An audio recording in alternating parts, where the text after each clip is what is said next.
Selamat sore teman-teman. Kali ini kita akan membahas dari artikel Wikipedia ini. Tentu saja sebagai sumber awal yaitu worldview. Apa itu worldview?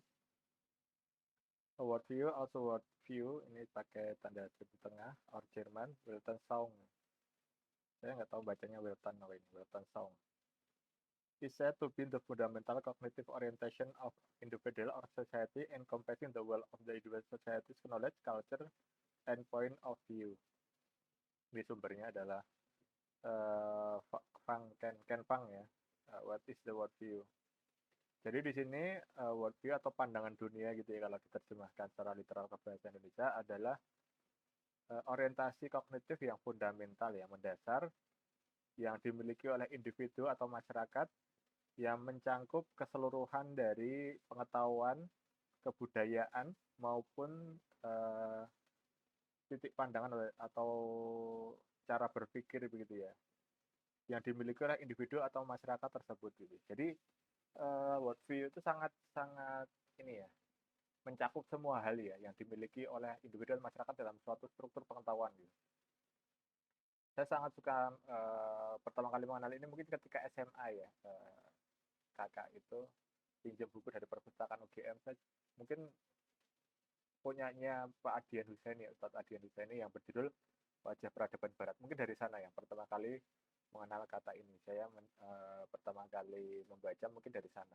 Saya ingat saya ya, mungkin saya keliru juga memorinya nggak begitu bagus. Tapi salah satu yang sumber yang mungkin saya ingat itu dari Pak Adian Husaini. Ya. Entah itu dari Wajah Peradaban Barat atau kolom pinggirnya di hidayatullah.com gitu.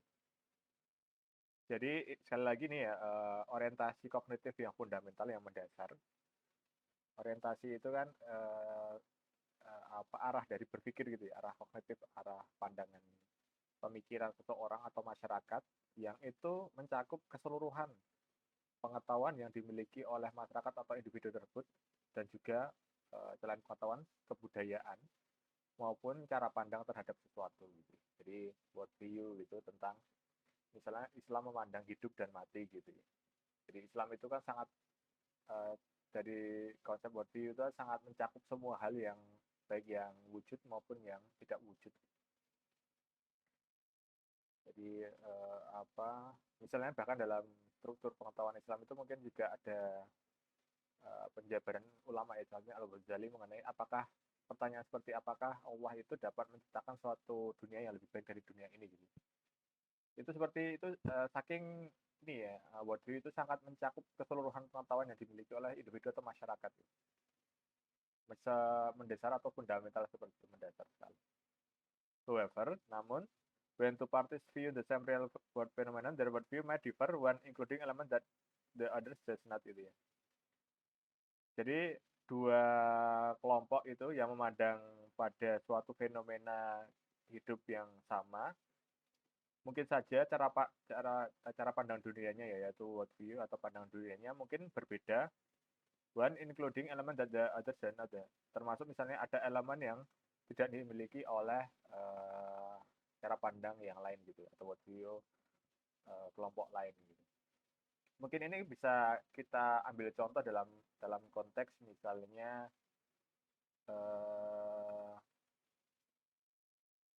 worldview mengenai hidup setelah mati gitu ya. Agama-agama itu kan ada yang banyak yang meyakini kehidupan setelah kematian gitu. Kemudian di dalam kehidupan setelah kematian itu juga mungkin berbeda nanti meskipun memiliki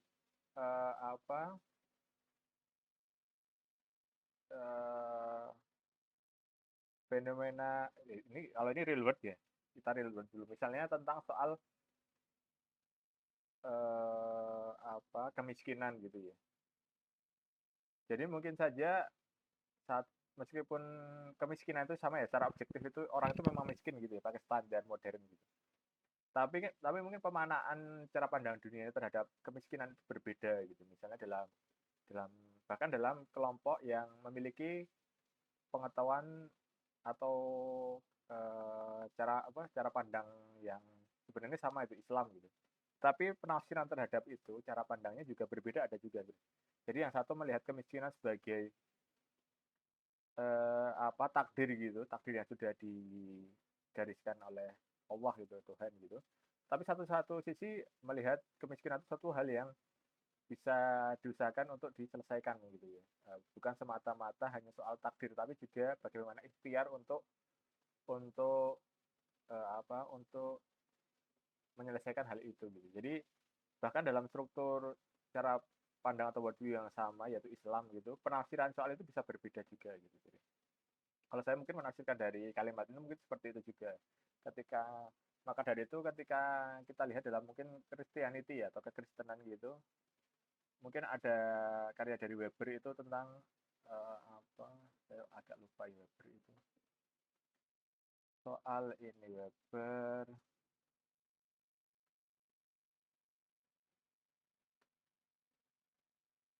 Christianity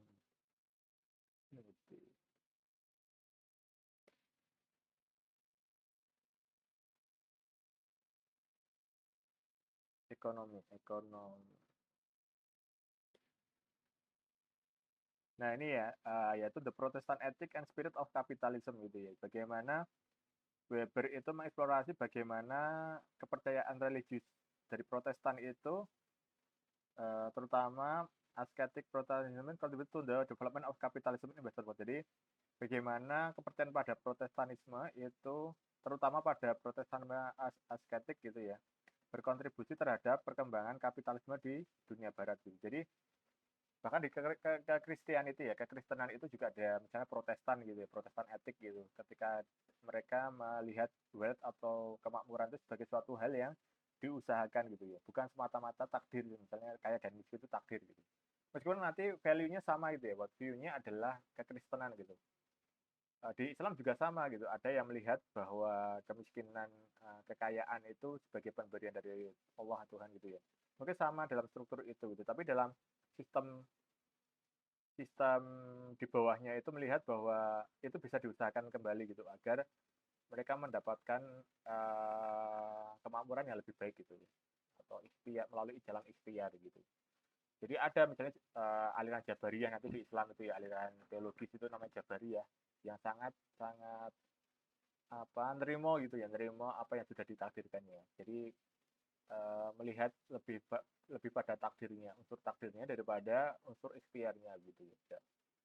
Jadi bagaimana cara pandang terhadap dunia itu juga mempengaruhi terhadap perilaku orang yang mempercayainya gitu ya. Bahkan dalam worldview Islam gitu ya. Nanti mungkin ada yang core value-nya Islam sama gitu, tapi dalam penafsiran mereka terhadap secara teologi terhadap Tuhan dan dunia gitu berbeda gitu. Bagaimana satu sisi melihat kemiskinan itu sebagai suatu hal yang ya sudah pasrah gitu ya, pemberian dari Tuhan Allah gitu. Tapi ada satu sisi juga melihat bahwa itu sebenarnya masih bisa diikhtiarkan untuk dirubah gitu ya. Dia mengambil ayat bahwa Allah itu tidak akan mengubah suatu kaum kecuali dia mengubah dengan tangan mereka sendiri gitu. Menggunakan itu sebagai cara pandang atau cara pandang hidup gitu ya, worldview-nya sebagai seorang yang muslim gitu.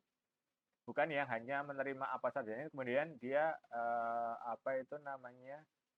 fatalis gitu ya atau jabariyah itu yang hanya menerima apa yang sudah dimiliki saat ini gitu, tidak ada perubahan dari situ.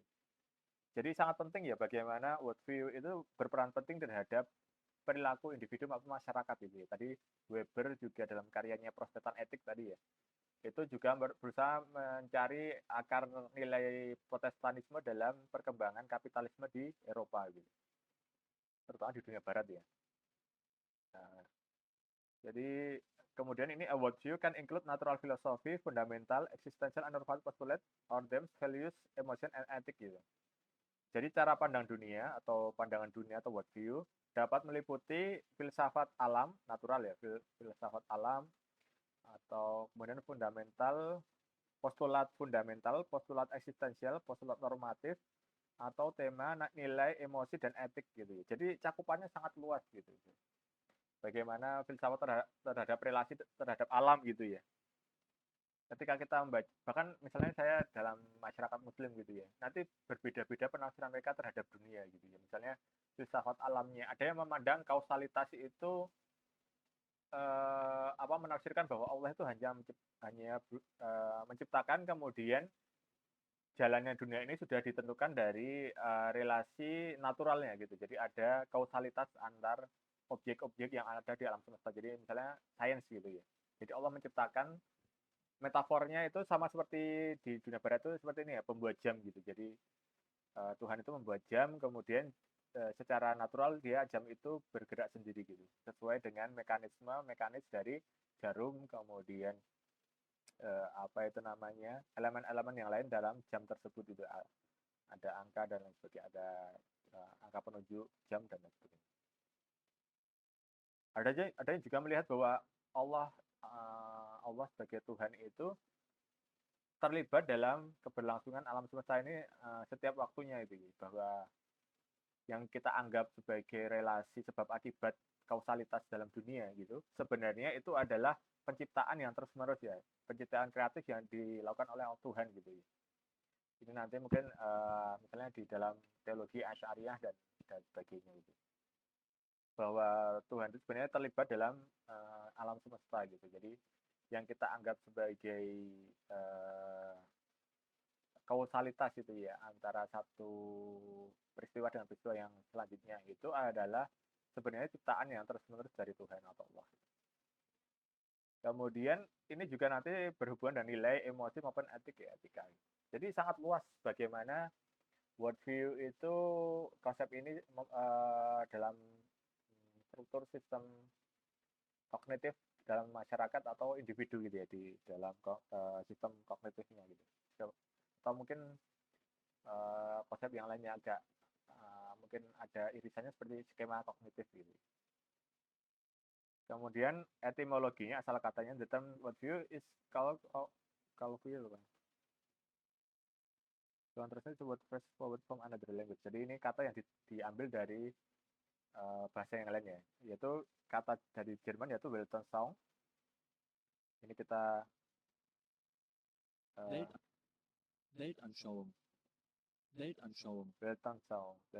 Weltanschauung. Itu tadi ya katanya, composed of Welt, word, and Anschauung, perception or view gitu. Jadi persepsi atau view atau pandangan tentang dunia gitu. Secara literalnya seperti itu dalam bahasa Indonesia. Pandangan dunia gitu. The German word is also used in English gitu. Dan kata Jerman ini juga digunakan dalam bahasa Inggris. It is a concept fundamental to German philosophy, especially epistemology and refers to word perception gitu. Jadi konsep ini sangat mendasar dalam filsafat Jerman gitu.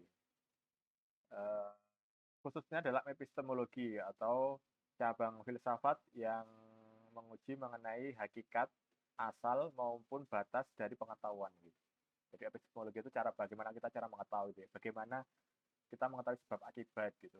Kausalitas, apa perbedaannya dengan misalnya hubungan relasional atau korelasi dan lain sebagainya.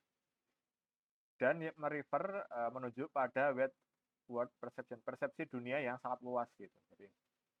Jadi itu seperti kognitif gitu ya, skema kognitif yang meluas ke segala penjuru gitu ya, segala konsep yang menaungi di bawahnya. Sehingga ketika kita ingin memahami individu secara menyeluruh, ya mungkin kita harus mengetahui cara pandang atau worldview orang tersebut gitu, yang fundamental itu seperti apa. Islam itu nanti juga bisa dipecah worldview-nya ke penafsiran dari setiap individu atau bagaimana kita mengelompokkan dalam masyarakat itu ya. Nanti seperti Jabariyah, tadi ada teologi, ada Jabariyah, Qadariyah dan sebagainya dalam Islam teologi. Kemudian di sini Weltanschauung, saya nyebutnya ini sebenarnya keliru ya, dalam tadi sudah ada bahasa Jerman, Weltanschauung and Cognitive Philosophy, dan filsafat kognitif ya. Di dalam filsafat kognitif atau sains kognitif, dan konsep Jermannya adalah ini tadi. This expression is used to refer the word view or word perception of people, family, or person gitu ya. Yang digunakan untuk merujuk pada pandangan yang luas, cara pandang dunia yang luas, atau persepsi dunia yang luas gitu. Baik itu orang, keluarga, maupun or person, people or person itu apa bedanya? Orang-orang gitu ya mungkin, atau dan juga mungkin itu masyarakat, keluarga, maupun orang secara individu gitu. Kemudian cara pandang dunia orang itu muncul dari pengalaman dunia yang unik yang dialami oleh orang tersebut, is the experience of several millennia gitu ya, yang mereka alami itu dalam lintas berapa milenium gitu ya. Jadi itu worldview itu adalah hasil dari pemikiran orang-orang terdahulu gitu ya, itu dikumpulkan sehingga kita belajar dari situ dan itu menjadi worldview kita di dalam suatu struktur masyarakat atau budayaan tertentu gitu. Kemudian bahasa dari orang itu merefleksikan cara pandang orang itu yang itu dalam bentuk struktur sintaktik gitu ya, struktur kebahasaan gitu ya, linguistik gitu. Kemudian untraceable connotation and denotation itu. Jadi cara pandang dunia itu merefleksikan bentuk bagaimana struktur kebahasaan mereka ya, baik maupun konotasi dan denotasi yang tidak dapat diterjemahkan ke dalam bahasa yang lain secara persis gitu, sama persis. Jadi misalnya bahkan sains itu nanti misalnya ilmu knowledge itu dalam bahasa Inggris, knowledge pengetahuan, mungkin dalam konsep ilmu itu ya, ilmu atau bahasa dalam bahasa Arab itu kan ilmu itu artinya ilmu juga sebenarnya, pengetahuan. Tapi maknanya nanti karena itu dihasilkan oleh kebudayaan yang berbeda, itu tentu saja ini sangat tidak dapat diterjemahkan secara persis gitu ya, dalam struktur bahasa yang lain gitu, karena memang konsep kata itu unik dalam struktur kebudayaan tertentu gitu. Tadi ya, ilmu pengetahuan dalam bahasa Indonesia, kemudian dalam bahasa Inggris itu knowledge gitu. Masing-masing itu dihasilkan dari wacana intelektual bermilenium gitu ya, sehingga tidak dapat diterjemahkan ke dalam bahasa yang lain secara persis gitu maknanya. Mungkin itu teman-teman sebagai awalan. Jadi ketika kita mempelajari, karena ini sangat sangat luas cakupannya, sehingga nanti di sini ada juga comparison of worldview ya, perbandingan dari cara pandang dunia gitu, dari berbagai worldview, kemudian karakteristiknya seperti apa. Menurut Apostel ada explanation of the world ya, penjelasan mengenai dunia ya. Nanti di dalam dunia Islam itu ada dunia sebelum dunia kita lahir di dunia, itu ada dunia mungkin di rahim, kemudian sebelumnya ada perjanjian dalam alam ruh dan lain sebagainya. Kemudian setelah kematian ada alam barzah, ada alam akhirat dan lain sebagainya. Pembahasan terhadap dunia gitu ya, relasi antar dunia itu bagaimana gitu. Ada yang pandangan worldview-nya sekular gitu, bahwa yang ada itu hanya hidup saat ini gitu. Tidak ada yang namanya hidup setelah kematian gitu. Jadi itu kita dari pembahasan soal worldview itu akan kita memahami cara pandang dunia orang lain atau kebudayaan yang lain gitu. Futurologi asalnya the question where are we heading ya. Kemudian masa depan gitu ya. Worldview itu juga memberikan jawaban terhadap kemana kita akan menuju gitu. Dalam Islam kita akan menuju alam akhirat gitu. Karena dalam skema worldview-nya itu alam itu bertingkat-tingkat gitu. Bahkan manusia itu juga memiliki core-nya itu, yaitu ruh gitu dalam perspektif Islam. Kemudian ada nilai yang menjawab pada pertanyaan etis, what should we do? Apa yang harus kita lakukan hidup di dunia ini? Apa yang baik dan buruk?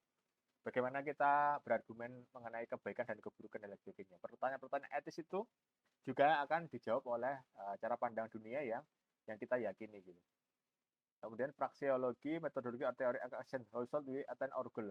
Bagaimana kita seharusnya mencapai tujuan kita gitu ya. Misalnya tujuan keselamatan, kalau kita mempercayai alam akhirat gitu, tentang keselamatan di akhirat, tentu kita akan mencoba menjawab bagaimana agar kita menujunya gitu ya. Nah, misalnya tentang iman, pembahasan soal iman, pembahasan soal amal soleh dan sebagainya dalam Islam gitu. Jadi konsep worldview ini sangat luas sekali ya, sehingga menjawab semua hal yang kita coba jawab di dunia ini. Kemudian ada juga epistemologi atau teori knowledge ya, teori pengetahuan yang tadi ya. Teori ilmu dalam Islam itu konsep ilmu. Itu yang berbeda dengan peradaban barat. Dalam ilmu itu ada iman, amal gitu ya. Iman, ilmu, amal gitu dalam konsep Islam gitu. Dan relasi ketiganya bagaimana gitu. What is true and false itu. Apa yang benar dan apa yang salah gitu ya. Apa itu kebenaran, apa itu dalam kesalahan itu ya. Apa sesuatu yang tidak benar dalam Islam itu seperti apa gitu. Itu akan dijawab oleh worldview masing-masing orang yang mereka yakini gitu. Kemudian ada etiologi, constructed worldview should contain an account its own building block gitu ya. Ada building block yang membangun diri mereka sendiri ya. Its origin, asalnya, dan juga konstruksinya gitu ya. Jadi apa namanya, worldview Islam itu juga dihasilkan dari formulasi kebudayaan Islam itu sendiri gitu dalam masyarakat Islam gitu. Bahkan seorang intelektual barat itu, saya lupa namanya, mencoba menjawab itu, what is Islam gitu ya. Islam bukan hanya dipahami sebagai kelompok teologi tertentu dalam Islam, tapi juga mencoba menjawab Islam dalam penafsiran berabad-abad sejak risalah Nabi Muhammad hingga saat ini modern gitu. Mencoba menjawab Islam dalam spektrum sejarah gitu. Ada juga usaha seperti itu dalam salah satu buku intelektual barat itu. What it Islam atau What it is Islam gitu. Saya lupa judul bukunya. Jadi kemudian di sini juga adalah terror management theory, cara pandang dunia atau worldview. According to terror management theory, teori manajemen teror serve as buffer against death anxiety ya. Itu sebagai ini ya, manfaatnya itu sebagai buffer ya. Buffer itu apa ya? Ya agak lupa. Buffer, arti buffer.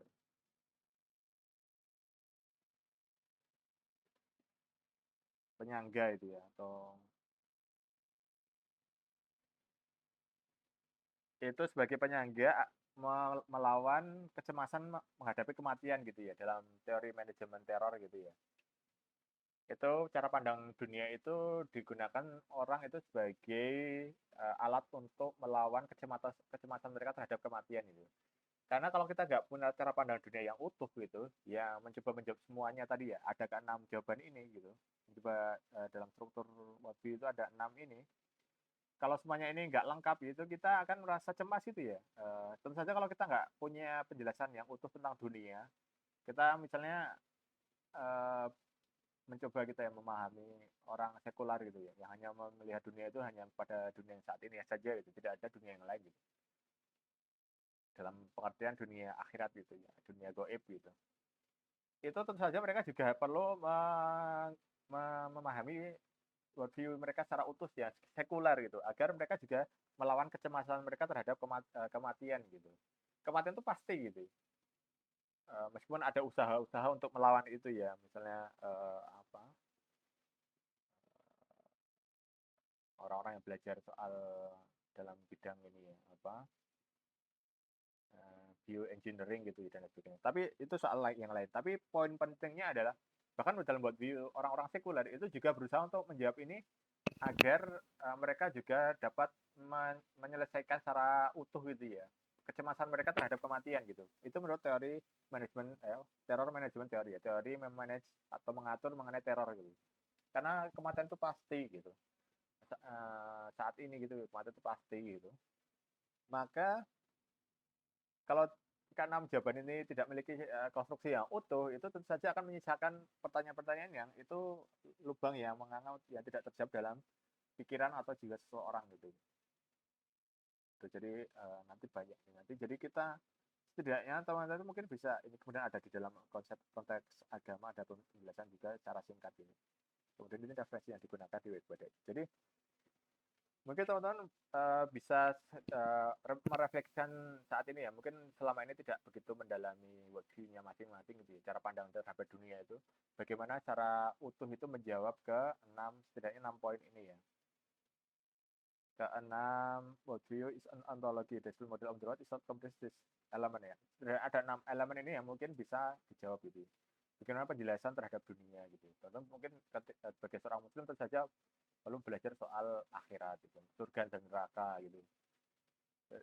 Sehingga pertanyaan-pertanyaan yang mendasar soal struktur hidup itu ya, struktur alam, kemudian bagaimana tentang hidup tadi ya, ada tentang apa itu yang benar, apa yang salah gitu. Kebenaran itu kita misalnya juga berhubungan dengan ketaatan dan lain sebagainya, konsep taat, konsep maksiat dan lain sebagainya. Jadi kesemuanya ini kalau secara utuh bisa terjawab di dalam konstruksi pengetahuan tentang Islam, itu tentu saja nanti bermanfaat untuk mengarungi hidup itu ya. Karena kecemasan terhadap kematian itu pasti pernah dialami oleh kita gitu ya. Kita harus memastikan bahwa kita memiliki jawaban terhadap itu gitu. Bagi orang yang beriman gitu. Nanti orang yang sekuler pun juga akan berusaha menjawab itu gitu. Kalau hidup dunia, kalau mereka percaya hidup itu hanya di dunia ini saja, di dunia hidup di bumi saja ini ya. Meskipun nanti ada usaha misalnya dalam sains itu mengenai ke planet lain dari dunia atau galaksi lain di ribu atau beratus atau ribu tahun yang datang gitu. Tapi bahkan ketika hidup di bumi saja misalnya gitu, tentu saja harus punya jawaban yang utuh gitu terhadap bagaimana mereka hidup gitu dengan dasar kepercayaan bahwa hanya ada hidup di saat ini gitu ya. Nah, setiap orang itu setidaknya harus memiliki 6 elemen ini yang perlu dipikirkan secara personal gitu ya. Misalnya secara teologis nanti bahkan bagaimana mempertanggungjawabkan baik dan buruknya perbuatan di dunia gitu. Sehingga teman-teman itu setidaknya bisa menyelesaikan setidaknya dalam konstruk pikiran kognitifnya gitu. Jadi sehingga tidak kebingungan hidup di dunia ini gitu. Atau orang yang memilih cara pandang hidup sekuler itu juga perlu untuk memikirkan setidaknya 6 elemen ini untuk hidup di dunia yang lebih tenang gitu. Setidaknya seperti itu. Mungkin itu teman-teman, silakan direfleksikan secara personal sendiri apa itu namanya hidup seperti itu. Worldview atau cara pandang dunia.